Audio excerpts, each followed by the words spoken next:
Page of wands, night of pentacles, okay, strength, night of wands, moon, S of pentacles. In bottom में आया है three of wands. इसमें बता दूं कि ये वीक आपका स्टार्टिंग में तो आपको लगेगा कि बहुत ज्यादा स्लो मोशन में स्टार्ट हो रहा है। मे बी आप जो भी काम करने जाएं तो उसमें थोड़ा सा स्टक हो जाए। स्टक नहीं बोलूंगी मैं एक्चुअली इसको, मीन्स मूवमेंट बहुत स्लो तरीके से हो रहा है। अगर आप कोई काम भी करने जा रहे हो ना तो उसमें टाइम लग सकता है। अगर आप किसी से कम्युनिकेशन करने के लिए जा रहे हो तो मे बी वो पर्सन आपको अवेलेबल ना मिले, है ना, तो थोड़ा सा डिले हो सकता है काम में। स्टक नहीं बोलूंगी मैं इस चीज को, ओके। लेकिन ना आप इस वीक में मुझे स्ट्रेंथ बनाए हुए दिख रहे हो, मीन्स ठीक है, इट्स ओके। अगर कोई प्रॉब्लम चल रही है, अगर कोई सिचुएशन अभी थोड़ी सी डिले चल रही है, तो आप यही मेंटालिटी रखना, यही सोचना है कि जो होता है अच्छे के लिए ही होता है।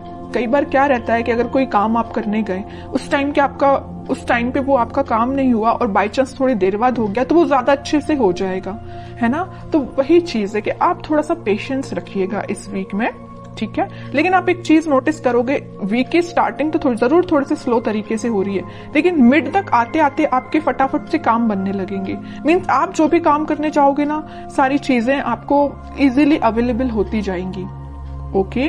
अगर आप एजुकेशन में भी देखें तो अगर आप पढ़ाई भी करना स्टार्ट कर रहे हो ना, या किसी भी चीज की प्रिपरेशन कर रहे हो, तो स्टार्टिंग ऑफ द वीक आपको थोड़ा सा मीन्स आपका माइंड डाइवर्ट हो सकता है, मे बी कंसंट्रेशन लूज हो सकता है। लेकिन ना आप अपने इंट्यूशन की वजह से, आप अपने स्ट्रेंथ की वजह से वापस से अपने मोड में आ जाओगे, कंसंट्रेशन बना पाओगे।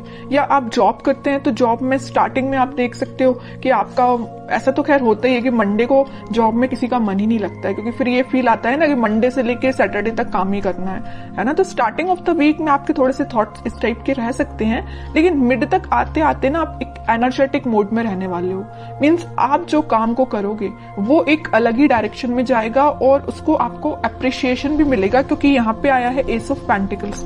तो आप जो भी करने जा रहे हो तो उसमें आप अपना 100% दीजिए, आपकी रिकॉग्नाइजेशन, आपको अप्रिसिएशन बिल्कुल मिलेगा। जिस चीज का आप काफी टाइम से वेट कर रहे थे, मे बी ये कोई अपॉर्चुनिटी हो सकती है, या किसी पर्सन के साइड से कम्युनिकेशन हो सकता है, या आपके लाइफ में कोई स्टक सिचुएशन चल रही होगी किसी भी फील्ड से रिलेटेड, तो वो वर्कआउट हो सकती है, ठीक है। और आप ना काफी टाइम से ना थिंकिंग मोड में भी चल रहे थे। इस मून कार्ड के साथ मुझे दिख रहा है कि आप बहुत टाइम से सोच रहे हैं कि आपके काम क्यों नहीं बन रहे हैं, या आप किसी जॉब अप्लाई करते हैं जॉब के लिए तो मे बी वहां से आपको रिस्पॉन्स जो है पॉजिटिव नहीं मिलता, या आप करियर में भी कुछ ट्राई करते तो वहां पे रिस्पॉन्स पॉजिटिव नहीं मिलता, या आपके पार्टनर ही आपको अच्छे से रिस्पॉन्स नहीं दे रहे हैं, ठीक है। तो आप जितनी भी प्रॉब्लम्स चीजें चल रही है ना, वो सारी रिजॉल्व होते हुए इस वीक में मुझे नजर आ रही है। रिजॉल्व का तो मैं स्टार्टिंग में आपको बता ही चुकी हूँ कि स्टार्टिंग में आपको फील हो सकता है कि थोड़ी सी चीजें डिले हो रही हैं, बट वीक के एंड तक आप एक एस ऑफ पेंटिकल्स के मोड में होगे।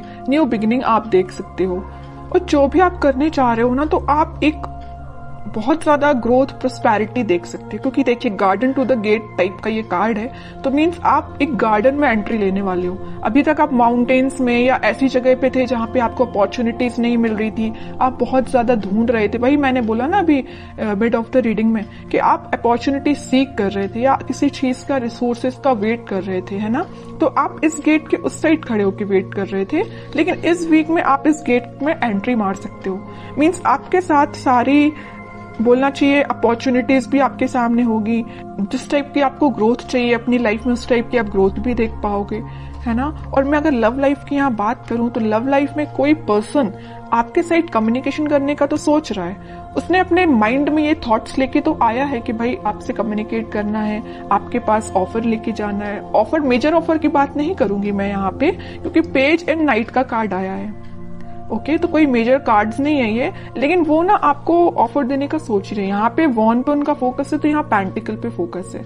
मीन्स फोकस सिर्फ एक ही चीज पे है, मीन्स आप पे है, ठीक है। और शायद उन्होंने आपके साथ कुछ मिसबिहेव किया है, या कुछ ऐसी चीजें हुई है ना आप दोनों के बीच में कि ये वापस से आने के लिए ना इनको थोड़ी सी हिम्मत बनानी पड़ रही है, ऐसा मैं बोल सकती हूँ, क्योंकि यहाँ पे स्ट्रेंथ का कार्ड आया है है ना। तो स्लो तरीके से मूवमेंट हो रहा है, थोड़ा सा स्ट्रेंथ जब इनमें आ जाएगी ना तो ये फास्ट तरीके से मूव करके आपके पास कम्युनिकेशन लेके आएंगे। फिलहाल इनके थॉट्स में थोड़े सा मुझे ब्लर नजर आ रहे हैं, क्योंकि यहाँ पे मून का कार्ड है। थॉट्स में अभी क्लैरिटी नहीं आई है इनकी, और जैसे ही क्लैरिटी आएगी ये कम्युनिकेशन लेके आएंगे और कोई न्यू बिगनिंग से रिलेटेड आपसे बात कर सकते हैं, ठीक है। और आपके पार्टनर मुझे लग रहा है कहीं मीन्स कोस्टल एरिया से रिलेटेड कोई जगह पे रहते हैं, या आप रहते हो कोस्टल एरिया की जगहों पे, या आपके पार्टनर रहते हैं, है ना। तो पॉजिटिव ही एनर्जी है ये वीक। मुझे आपका ना कोई भी नेगेटिविटी मुझे दिखाई नहीं दे रही है तो ये वीक मुझे आपका ग्रोथ और प्रॉस्पेरिटी से भरा हुआ लग रहा है। कोई भी मुझे नेगेटिव सिचुएशन नजर नहीं आ रही है, ओके। बस मून कार्ड के साथ मैं आपको एक अलर्ट देना चाहूंगी, अगर आपके माइंड में कोई नेगेटिव थॉट आते हैं ना तो उनको मीन्स ज्यादा प्रायोरिटी नहीं देना है, तुरंत मूव ऑन करना है, तुरंत थॉट को चेंज करना है, ठीक है आपके लिए। और मैं एक कार्ड निकालना चाहूंगी एज अ गाइडेंस, क्या निकल के आता है और क्या फॉलो करना है आपको। तो मैं अगर लव लाइफ की यहाँ पे सम अप करके बताऊं आपको, पहले मैं कार्ड निकालती हूँ फिर बताती हूँ। देखिए मैं कह ही रही हूँ, आप ना अपने पार्टनर का में भी काफी टाइम से वेट कर रहे हैं, कम्युनिकेशन का वेट कर रहे हैं, यहाँ भी वेटिंग पीरियड, यहाँ भी वेटिंग पीरियड। और ये पार्टनर ना काफी दूर से ट्रेवल करके आपके पास आ भी सकते हैं। कुछ लोग मुझे यहाँ पे फॉरेन विजिट पे भी जा रहे हैं, ऐसा भी कुछ लग रहा है। तो अगर आपका प्लानिंग ऐसी बन रही है तो आप बिल्कुल जा सकते हैं। अब कुछ हैंड रिटन मैसेज देखते हैं आपको क्या निकल के आता है इस वीक के लिए। Marriage, okay. तो मैं कह रही हूँ ना, तो कुछ तो भी मैरिज से रिलेटेड या कुछ आप देख रहे होंगे ना अपने पार्टनर के साइड से, कम्युनिकेशन या रिकंसिलेशन से रिलेटेड देख रहे होंगे। तो इस वीक में आप कुछ, मैं ज्यादा एकदम मैरिज की बात नहीं करूंगी, लेकिन इस टॉपिक से रिलेटेड डिस्कशन हो सकता है, ठीक है। कोई मेजर डिस्कशन की बात नहीं करूंगी, लेकिन छोटा मोटा कोई तो भी डिस्कशन होती हुई मुझे दिख रहा है इस वीक में। Expect miracles, nothing is impossible, okay. बहुत ही प्यारा मैसेज आया है आपके लिए।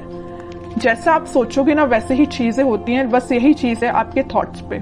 जैसे मैंने अभी जस्ट आपको एक अलर्ट दिया था ना मून कार्ड के साथ कि नेगेटिव थॉट लेके नहीं आना है, इसमें वैसा ही मैसेज निकल के आया, नथिंग इज इम्पॉसिबल, ठीक है। तो नेगेटिव थॉट आता भी है ना तो आपको यही एफर्मेशंस आप यूज कर सकते हैं, ठीक है। लास्ट कार्ड देखते हैं, रिन्यूअल मीन्स कोई भी चीज अभी तक जो स्टक चल रही थी या ये रिकवरी अपने आप ही निकल के आया, मैं इसको निकाल नहीं रही थी एक्चुअली कार्ड। तो ये शायद यूनिवर्स आपको बताना चाह रहे हैं, अगर कोई हेल्थ प्रॉब्लम से यहाँ पे डील कर रहे होंगे ना, कोई आपकी हेल्थ से रिलेटेड प्रॉब्लम चल रही होगी, आपके फैमिली मेंबर में किसी की हेल्थ सही नहीं चल रही होगी, तो वो रिकवरी हो सकती है उसमें। और कोई चीज अभी तक डिले हो रही थी या स्टक हो गई तो वो वापस से रिन्यू भी हो सकती है।